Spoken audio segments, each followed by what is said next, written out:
of the challenges that Jesus has given us is to reach people everywhere with the message that He is the only way to heaven. But how do we do that? How do we do that in a city of 10 million people? Well, today I'm excited because I get to share on video with you my story of how God has led me and my family here to Chicago to start what we hope a church planting movement that would impact the world.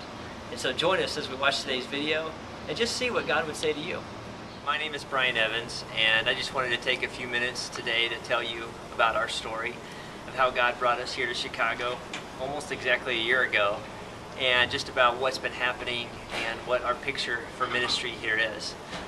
Right behind me is the apartment we live in. This is our apartment complex, and it's a 2-bedroom, 1-bath apartment. It's probably the smallest place that my wife and 2 kids have ever lived, but as far as our hearts being the biggest, this has got to be the biggest place because we're so excited about what God's doing here in Chicago and how He's brought us here. Let me take you back in time. I've always wanted to be a church planter. I've always had a desire to see more churches started.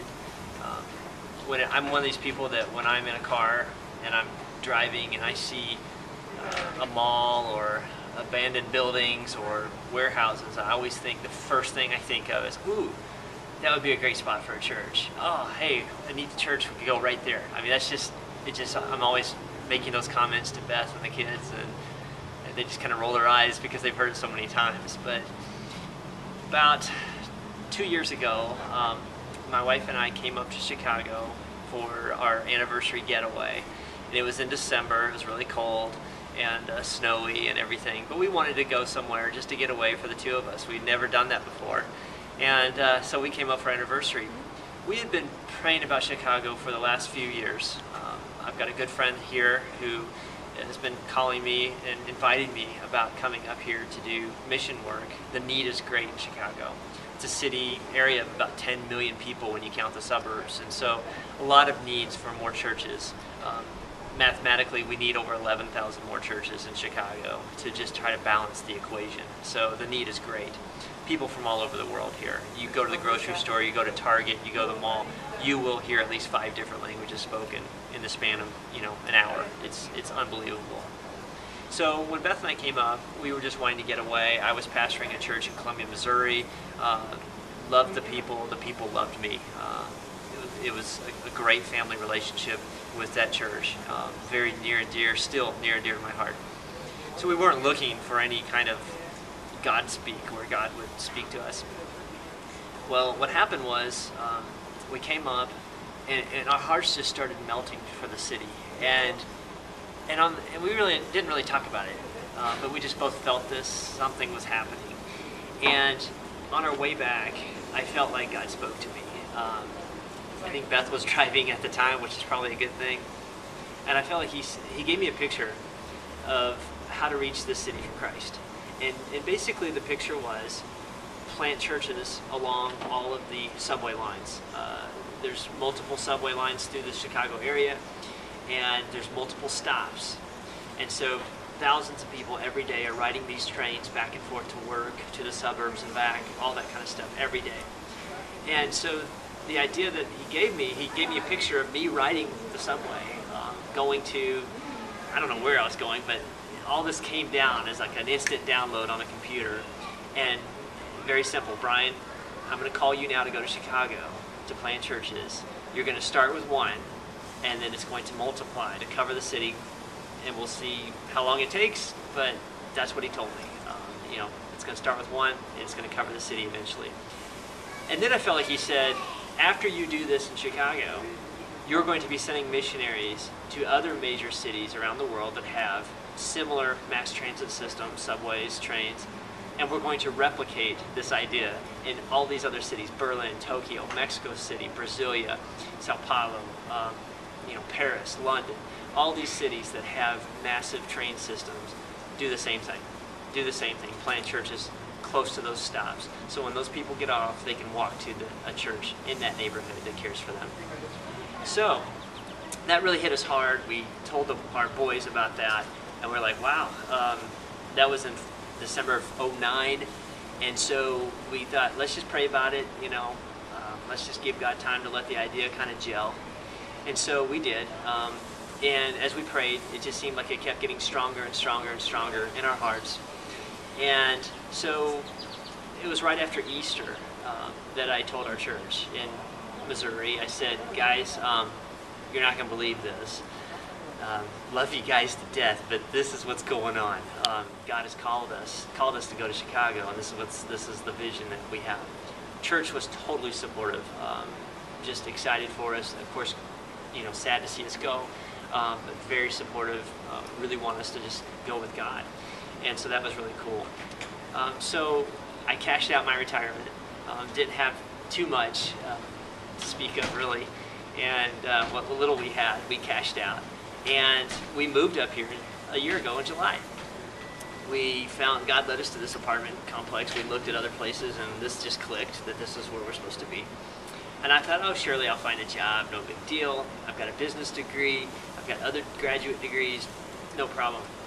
Well, this is called the Great Recession for a reason. Nobody wanted to hire me. And so our savings was dwindling every month, and it was just really, it's hard looking for a job. I totally know what you go through. Just sent application after application. I mean, just all the time, every day, that's what I did. Nothing, just absolutely nothing. Beth got a job, the Lord gave her a job at a school 4 blocks from this apartment. So she can walk there in the mornings. She works in a kindergarten class, she loves it, she's a teacher's assistant. But I was still looking. Well, I saw in the news that a certain department store downtown, major department store here in America, was hiring for the holidays for their seasonal workers. And so I thought, well, okay. So I applied to be a dishwasher in a restaurant this massive department store. It's the 2nd largest department store in the world here in downtown Chicago. And they have this amazing Titanic era kind of restaurant, first class restaurant. So I thought, I'll start at the very bottom. So I applied to be a dishwasher at the restaurant. Went in for the interview. By God's grace, I was made a supervisor. And so I worked in this restaurant as a supervisor for the last fall holiday season, from October, November, December. January comes, and I got a smile and a pat on the back. Hey, you did a great job. We loved having you, but there's the door. You were a seasonal worker, and we can't keep you. And so I had gotten to know some of the management on the other side of the store with the retail side of things. And they had always said, hey, we may have positions available, no promises, but once you come to interview. So I did. I didn't hear anything for 3 weeks. I thought, oh man, back on the job market. Struggled, but I thought, you know what? I said to God, God, I don't know what that was about, because I know you'd led me to that huge department store, and now that's just a memory. I don't know what that's about. I'm not going to get upset. I'm going to trust in you. Still looking for more jobs. 3 weeks later, they call me, and they said, hey, we want to give you the job as a supervisor on the retail side of things. And so, without any retail experience, God made me a supervisor in the 2nd largest department store in the world, selling women's clothing. And it's great. A lot of hours, a lot of stress. I've been there now 6 months. It's July of 2011 right now, and I'm hoping that God continues to do bigger and brighter things there for me, not for my glory, but for His. And since I'm what you call bivocational, which means most churches are pastored by guys who have full-time jobs. Well, that's me too. And so this is my income. As of the taping of this video, we're still walking by faith. On paper, we're not making it financially. Our savings are almost all gone. But we know that God has led us here. We know that this is just the beginning of a big story that He's doing. And if my work is somehow finished, okay, it was worth it. We put everything on the line for God, and what a small price to pay compared to what He has done for us on the cross. And that's what I want to convey in this video. A couple things. First off, faith is following God even when you don't understand. If I understood what God was doing here in Chicago, we'd still be in Missouri. I'm very confused. I don't know what he's doing. I don't know what he's going to do a month from now. I'm a little puzzled on things, but you know what? That's okay. We're following him.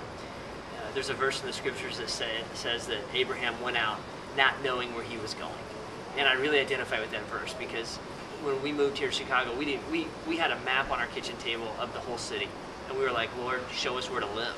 We don't even know where to live. And he did. He led us right to this very apartment complex. Just a side note on that, the apartment complex is run by a company called BJB.